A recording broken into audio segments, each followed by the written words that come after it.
السلام علیکم ورحمۃ اللہ وبرکاتہ۔ نحمده ونصلی علی رسولہ الکریم، اما بعد فاعوذ باللہ من الشیطان الرجیم، بسم اللہ الرحمن الرحیم۔ انا انزلناہ فی لیلۃ القدر، صدق اللہ العظیم۔ حضرات محترم اور خصوصاً بخصوص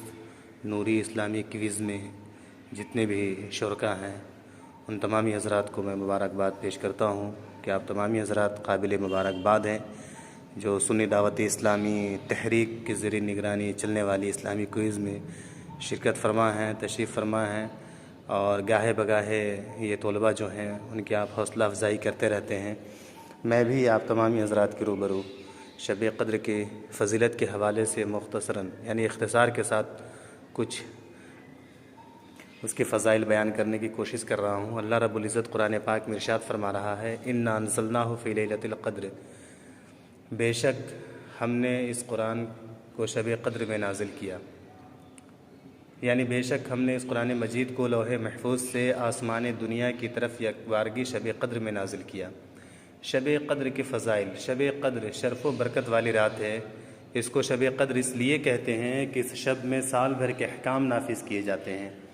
اور فرشتوں کو سال بھر کے کاموں اور خدمات پر مامور کیا جاتا ہے، اور یہ بھی کہا جاتا ہے کہ اس رات کی دیگر راتوں پر شرافت و قدر کے باعث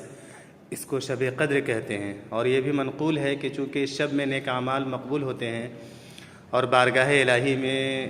ان کی قدر کی جاتی ہے، اس لیے اس کو شب قدر کہتے ہیں۔ احادیث مبارکہ میں اس شب کی بہت فضیلتیں وارد ہوئی ہیں، چنانچہ حضرت سیدنا ابو ہریرہ رضی اللہ تعالیٰ عنہ سے روایت ہے کہ رسول اکرم صلی اللہ علیہ وسلم نے ارشاد فرمایا، جس نے اس رات میں ایمان و اخلاص کے ساتھ شب بیداری کر کے عبادت کی تو اللہ تعالیٰ اس کے سابقہ صغیرہ گناہ بخش دیتا ہے۔ بخاری شریف کتاب الایمان، باب قیام لیلۃ القدر من الایمان، جلد 1 صفحہ نمبر 25، حدیث نمبر 35۔ اور حضرت انس بن مالک رضی اللہ تعالیٰ عنہ سے روایت ہے کہ رمضان کا مہینہ آیا تو حضور پرنور صلی اللہ علیہ وسلم نے ارشاد فرمایا کہ بے شک تمہارے پاس یہ مہینہ آیا ہے اور اس میں ایک رات ایسی ہے جو 1000 مہینوں سے بہتر ہے۔ جو شخص اس رات سے محروم رہ گیا وہ تمام نیکیوں سے محروم رہا، اور محروم وہی رہے گا جس کی قسمت میں محرومی ہے۔ ابن ماجہ شریف۔ لہٰذا ہر مسلمان کو چاہیے کہ وہ یہ رات عبادت میں گزارے اور اس رات میں کثرت سے استغفار کرے، جیسا کہ حضرت سیدتنا عائشہ صدیقہ رضی اللہ تعالیٰ عنہ فرماتی ہیں کہ میں نے عرض کی، یا رسول اللہ صلی اللہ علیہ وسلم، اگر مجھے معلوم ہو جائے کہ لیلۃ القدر کون سی رات ہے تو اس رات میں کیا کہوں؟ ارشاد فرمایا، کہو اللہم انک عفو کریم تحب العفو فاعف عنی، اے اللہ بے شک تو معاف فرمانے والا،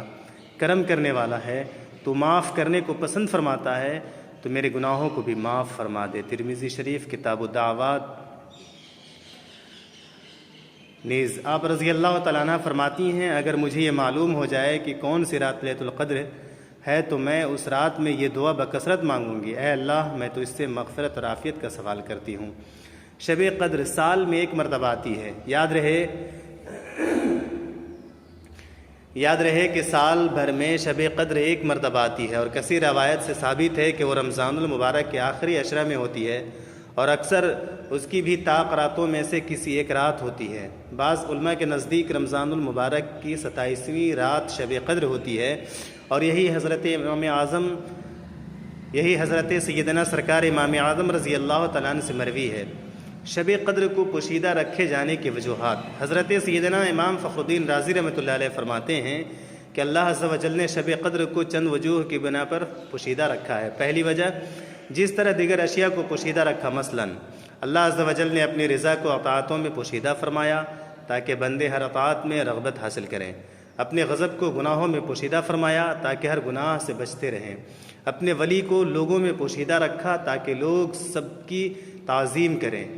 دعا کی قبولیت کو دعاؤں میں پوشیدہ رکھا تاکہ وہ سب دعاؤں میں مبالغہ کریں، اسم اعظم کو اسماء میں پوشیدہ رکھا تاکہ وہ سب اسماء کی تعظیم کریں، اور نماز وسطیٰ کو نمازوں میں پوشیدہ رکھا تاکہ تمام نمازوں کی پابندی کریں،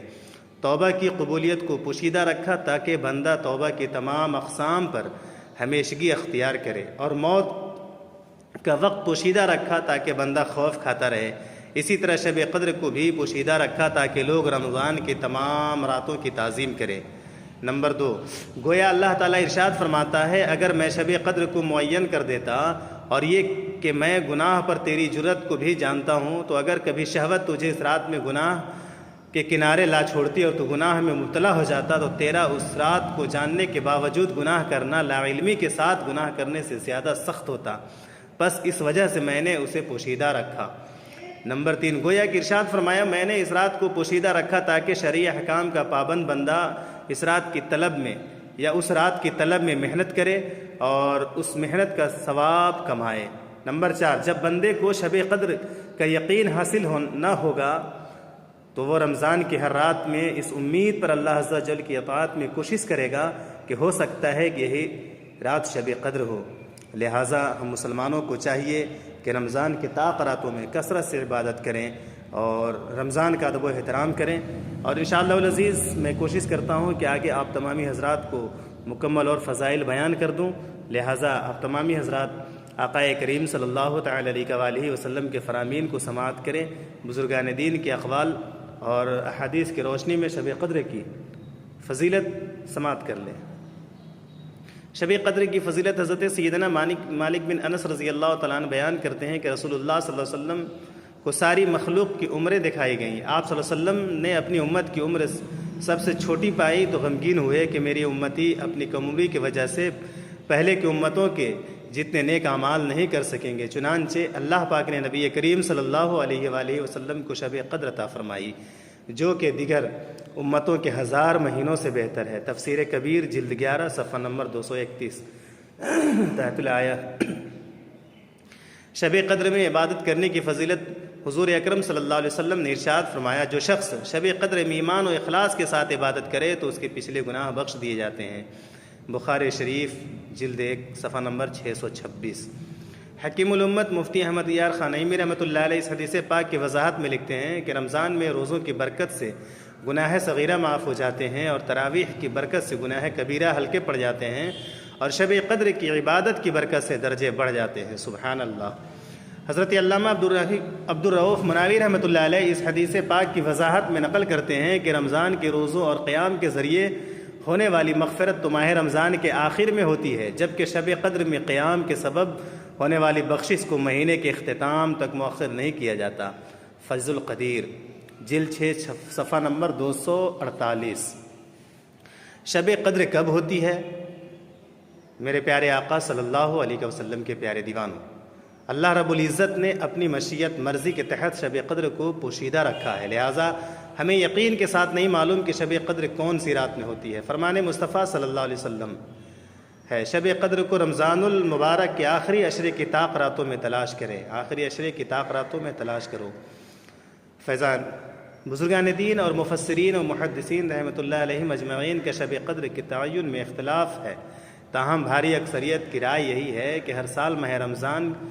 کہ 27ویں شب ہی شب قدر ہے۔ سید القرا حضرت سیدنا عبی بن کعب رضی اللہ تعالیٰ عنہ کے نزدیک 27ویں شب رمضان ہی شب قدر ہے۔ مسلم شریف۔ شب قدر کے نوافل فقیہ ابواللیث سمرقندی رحمۃ اللہ علیہ فرماتے ہیں شب قدر کی کم سے کم 2 زیادہ سے زیادہ 1000 اور درمیانی تعداد 100 رکعتیں ہیں، جن میں قرات کی درمیانی مقدار یہ ہے کہ ہر رکعت میں سورہ فاتحہ کے بعد 1 مرتبہ سورہ قدر، پھر 3 بار سورہ اخلاص پڑھے اور پھر ہر 2 رکعت پر سلام پھیر کر نبی کریم صلی اللہ تعالی علیہ وسلم پر درود پاک پڑھے۔ روح البیان جلد 10 صفحہ نمبر 483۔ شب قدر کی دعا جو آپ نے ابھی سماعت کیا کہ آقا کریم صلی اللہ علیہ وسلم نے حضرت عائشہ صدیقہ رضی اللہ تعالیٰ عنہ کو پڑھنے کی تلقین کی، تو شب قدر کی دعا ایک بار اور سماعت کر لے۔ شب قدر کی دعا اللہم انک عفو کریم تحب العفو فاعف عنی، اے اللہ بے شک تو معاف فرمانے والا کرم کرنے والا ہے، تو معاف کرنے کو پسند فرماتا ہے، تو میرے گناہوں کو بھی معاف فرما دے۔ ترمذی شریف جلد 5 صفحہ نمبر 306، حدیث نمبر 3524۔ اللہ پاک ہم سب کو شب قدر کی برکتیں عطا فرمائے۔ اللہ رب العزت کی بارگاہ میں دعا ہے کہ اللہ رب العزت ہم سب کو اہدنا الصراط المستقیم بھی چلنے کی توفیق و رفیق عطا فرمائے۔ اللہ رب العزت کی بارگاہ میں دعا ہے کہ اللہ رب العزت ہم سب مسلمانوں کو گناہ صغائر کبائر سے بچتے رہنے کی توفیق و رفیق عطا فرمائے۔ اللہ کی بارگاہ میں دعا ہے کہ اللہ رب العزت جتنے طلباء ہیں، سنی دعوت اسلامی کے مبلغین ہیں، اور جتنے نوری کوئز میں شرکت فرما ہیں، سب کی جان مال عزت آبرو ایمان اور عقیدے کی حفاظت فرمائے، اور اس جو بیماری جو چلی ہوئی ہے اللہ رب العزت یہ وبائی مرض سے ہم سب کی حفاظت فرمائے، آمین آمین آمین۔ استغفر اللہ ربی من کل ذنب واتوب الیہ، لا الہ الا اللہ محمد رسول اللہ صلی اللہ تعالی علیہ وآلہ وسلم۔ السلام علیکم وما علیکم۔